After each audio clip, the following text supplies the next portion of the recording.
مرحبا، اليوم راح نسوي بيتزا الطاوة على الطباخ.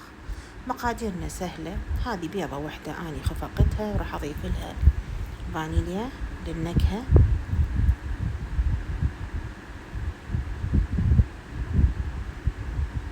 ومع الفانيليا راح أخلي كاسة من اللبن الزبادي،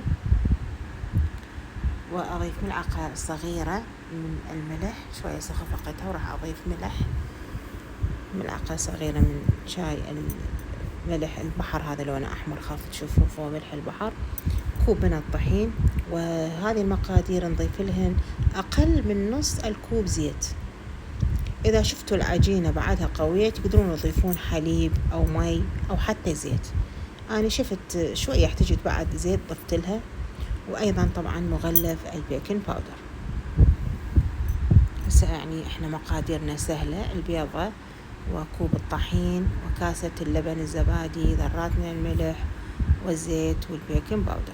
هذه الطاوة مالتي اللي غير قابلة للالتصاق، شوية خليت لها زيت، مسحتها بالزيت وبديت أفرش هذه العجينة. وبعد ما أفرش العجينة وهيئها تبدي عملية الحشوة تبقى اختياري، تحبون تخلون تقدرون تخلون شيء، بس أهم شيء لازم يكون جبنة الموزاريلا موجود، وأيضا صلصة البيتزا أو كجب حار كجب بارد براحتكم. أنا هنا كان عندي كجب حار خليت. بعدين الطبقة الأولى هي جبنة الموزاريلا، وعندي لحم مفروم محموص. قلت لكم أنتم تقدرون تخلون دجاج، قطع مارتديلا، خضار، أي شيء يعجبكم. فلفل أخضر للنكهة. وبعدين طبقة أخيرة من الجبن. إذا تحبون الجبن تقدرون تكثرون به. حطيت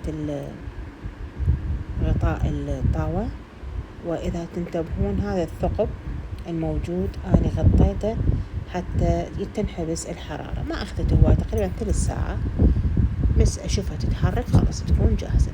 المفروض أني أنتظرها تبرد. يلا أبدي أقطعها. شوية استعجلت أنا هنا عليها بعدها حارة، لذلك القطعة انشالت بصعوبة، لكن بعدين من بردت لا يعني نقدر نشيل القطعة بسهولة. هذه طريقة أنا أشوفها سريعة وحلوة وبنفس الوقت جدا لذيذة. إن شاء الله تعجبكم وتنال رضاكم. تحياتي أم نور مع ألف. سلام.